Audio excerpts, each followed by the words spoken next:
I couldn't believe what I was reading in the police reports. Out in the rolling countryside of Oregon, nestled between overgrown fields and dense forest, there was a farm. On the surface, it seemed ordinary, a quiet, isolated place where a woman named Susan Monica raised pigs. But this farm held secrets, dark, unimaginable secrets. The men who worked there, drifters, handymen, people looking for a second chance, would come and go.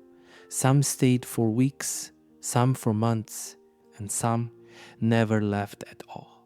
This is the story of how police uncovered one of the most twisted murder cases in Oregon's history, where the line between man and animal blurred in the most horrifying way imaginable. Susan Monica wasn't like most farmers. She wasn't warm, wasn't friendly. She was a loner, preferring the company of her animals over people. At 66 years old, she lived alone on a 20-acre farm in Weimar, Oregon, a property overgrown with weeds, filled with junk, and crawling with her massive pigs. She wasn't the type to get close to people, but that didn't mean she didn't need them. She hired handymen, paid in cash, and gave them a place to stay. It was a simple arrangement, until it wasn't. Two men would unknowingly step into Susan Monica's world, both looking for work, both unaware they were about to enter a living nightmare. The first was Stephen Delicino, a former truck driver in his 50s. He had no family to check on him, no close friends, no real ties to anywhere or anyone. A drifter. Life had been hard on him. He had spent years on the road, hopping from town to town, taking odd jobs wherever he could. He wasn't picky, he just needed cash in his pocket and a place to sleep. Susan's farm seemed like the perfect setup. A quiet life away from the stress of the outside world. A job where no one asked too many questions. Then there was Robert Haney. He was different. A skilled handyman and father of four, Robert wasn't a drifter, he was a man trying to rebuild his life. He had been living in a trailer nearby, separated from his family, but still in touch with his kids. He needed work, and when he met Susan Monica, she offered a simple deal: work for her, and she'd provide food and a place to stay. To Robert, it seemed like a stroke of luck. He had no idea it would be the last job he'd ever take. Neither man knew the danger they were walking into. At first, nothing seemed unusual. Stephen worked around the farm, repairing fences, feeding the animals, earning his keep. He wasn't close to Susan, but she paid him, and that was all that mattered. Then one day he was gone. No one saw him leave. No phone calls, no goodbyes, just gone. When people asked, Susan didn't hesitate. He moved on. Happens all the time. She said it so casually, too casually. No one thought much of it. After all, Stephen was a drifter. It wasn't unusual for men like him to pack up and leave without a trace. But something about it didn't sit right. Then, months later, Robert Haney vanished too. This time, someone noticed. Robert Haney had always been a hard-working man, the kind of person who would disappear into his work for weeks at a time, but never from his children. He might have been separated from their mother, but he was still in their lives. He called when he could. He visited when work allowed. He was still their father. So when weeks turned into months of silence, his children knew something was very wrong. At first, they tried to convince themselves it was nothing. Maybe his phone was broken. Maybe he was working on something big. But then the fear set in. They drove to the farm, searching for any sign of him. His truck was still there, his tools untouched, his clothes still hanging in the makeshift quarters he slept in. Everything exactly as he had left it, except he was missing. It was as if he had walked into thin air. That was the moment they knew.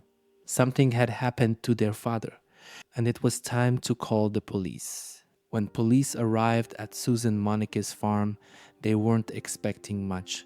Most missing person cases followed the same pattern. Someone leaves, maybe voluntarily, maybe under bad circumstances, but they usually turn up.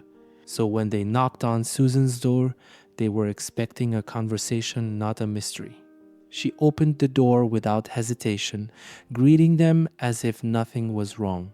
Robert? Oh, he left months ago, she told them, her voice even emotionless. She was calm, too calm, but the officers had questions. If he left, why had he left everything behind? Why had no one heard from him?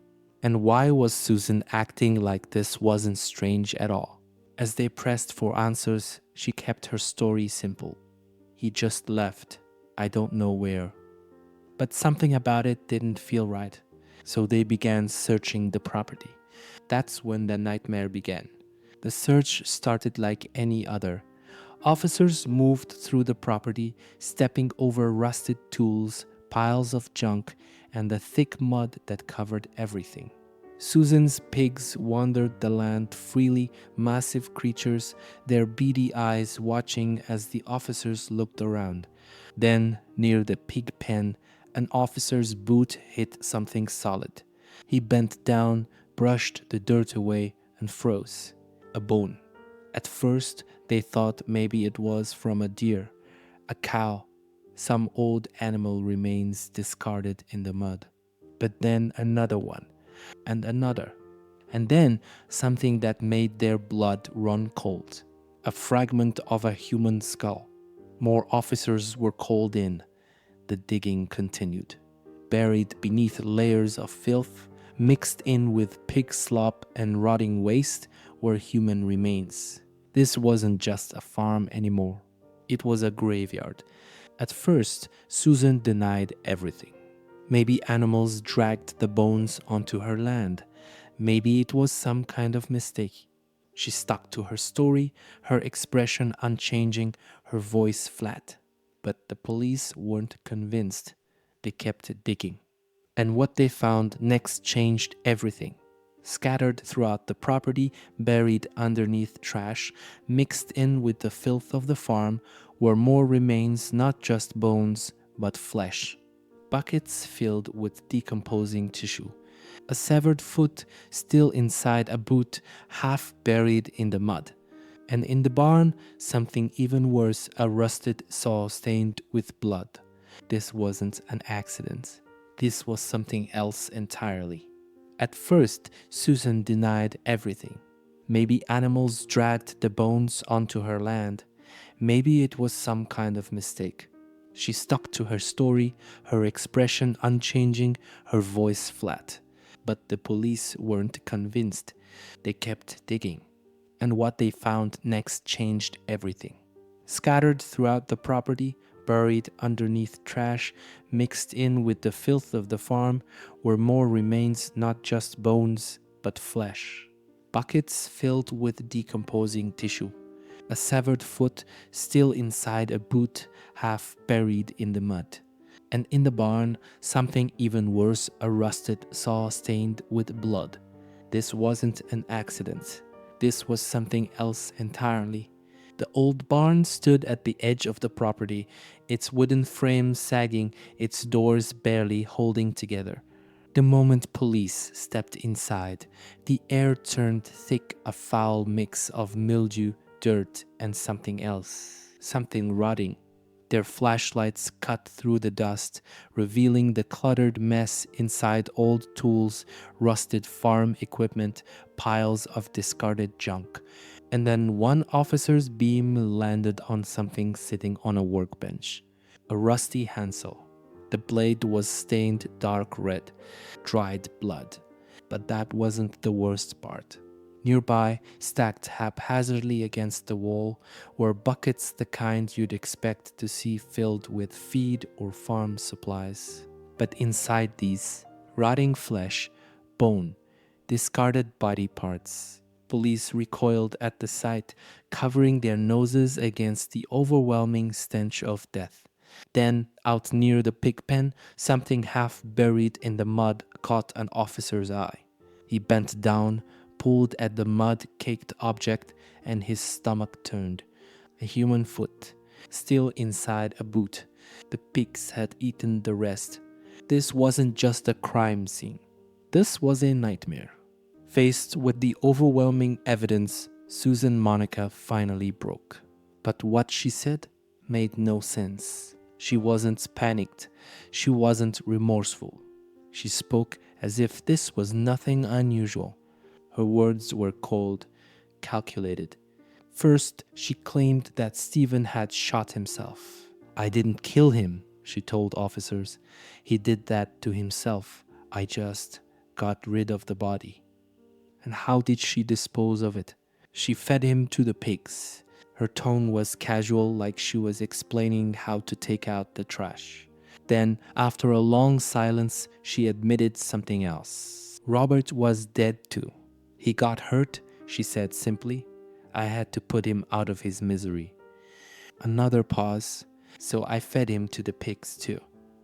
The officers just stared at her, speechless. She had just confessed to feeding 2 men to her pigs as if it were the most natural thing in the world. And she still wasn't done talking. Susan Monica sat across from the detectives, her face unreadable. She didn't look nervous. She didn't seem guilty. She simply told her story. "Robert got injured," she said flatly. "He was suffering. I was only trying to help." One of the officers leaned forward. "Help how?" There was no hesitation. "I put him out of his misery," she said. A pause. Then I fed him to the pigs." She said it without a hint of emotion, as if it was just another chore on the farm, like clearing brush or feeding the animals. She wasn't panicked. She wasn't ashamed. To her, this wasn't murder. It was waste management. "The pigs ate everything," she continued. "Bones, flesh, everything. They're efficient, you know." The room was silent. The detectives exchanged glances, barely able to process what they were hearing. She was talking about disposing of human beings like scraps of rotten food, and she wasn't even blinking. Detectives could hardly believe what they were hearing. 2 men, butchered, devoured, reduced to nothing. Their remains scattered across the property, in the mud, in the pig pens, in buckets of decaying flesh. But one question hung in the air, heavier than anything else. Were Stephen and Robert the only ones, or were they just the ones police had found? The officers stared at Susan, their skin crawling. She wasn't a panicked killer who had made a mistake. She was cold, calculated, in control. And the real question wasn't what she had done. It was how many times she had done it. When detectives pressed her for a real reason, Susan Monica didn't flinch. They wanted to know why. Why did she kill these men? Why did she dispose of their bodies like garbage? She leaned back, her expression calm, her voice eerily casual. And then she said something that froze the room. "The only thing worse than a human being is a human being's remains." The officers exchanged uneasy glances. To her, bodies weren't people. They weren't victims. They were waste, something to be cleaned up, disposed of, erased. The way she spoke, it was as if Stephen and Robert had never existed at all. But what haunted the officers most was that feeling, the nagging, suffocating feeling, that there were more. More men who had walked onto her farm. More men who had never walked out, and that Susan Monica was never going to tell them the truth. By 2015, the case had shocked the entire country. Susan Monica was officially charged with 2 counts of murder, abuse of a corpse, and identity theft.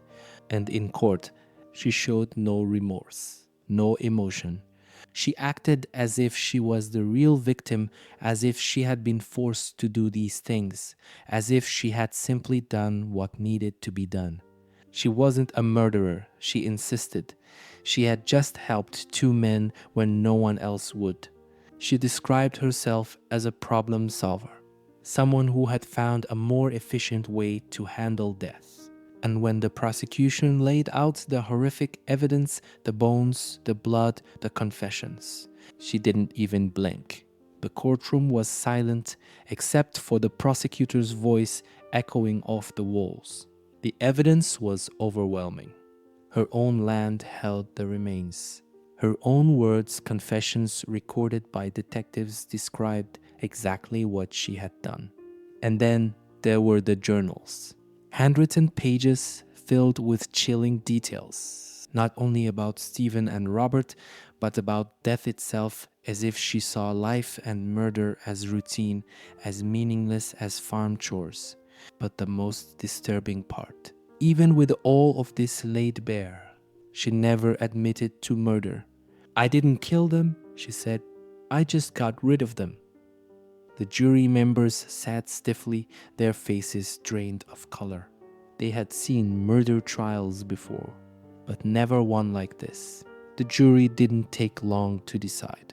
They found Susan Monica guilty of 2 counts of murder, abuse of a corpse, identity theft. She was sentenced to 50 years in prison. She didn't cry. She didn't beg for mercy. She just sat there, expressionless, as if none of this mattered to her. But that's not the part that haunts me the most. It's the unanswered questions. The nagging feeling that Robert and Stephen weren't her only victims. And the terrifying thought that we may never know the truth. The trial was over. The sentence was handed down. But the questions, they never stopped. How many others had passed through her farm? How many drifters, lost souls, desperate men had come looking for work just like Stephen, just like Robert, only to vanish without a trace? Were these really her only victims? Or were they just the ones we know about? Because here's the thing, Susan Monica's property was 20 acres of isolated, overgrown land. Police had found 2 bodies, but that was after a limited search. What if they had dug deeper? What if they had searched more of the farm? What if, even now, the ground still holds secrets waiting to be uncovered? Even behind bars, Susan Monica has never shown remorse. She doesn't cry. She doesn't ask for forgiveness. She still claims she did nothing wrong.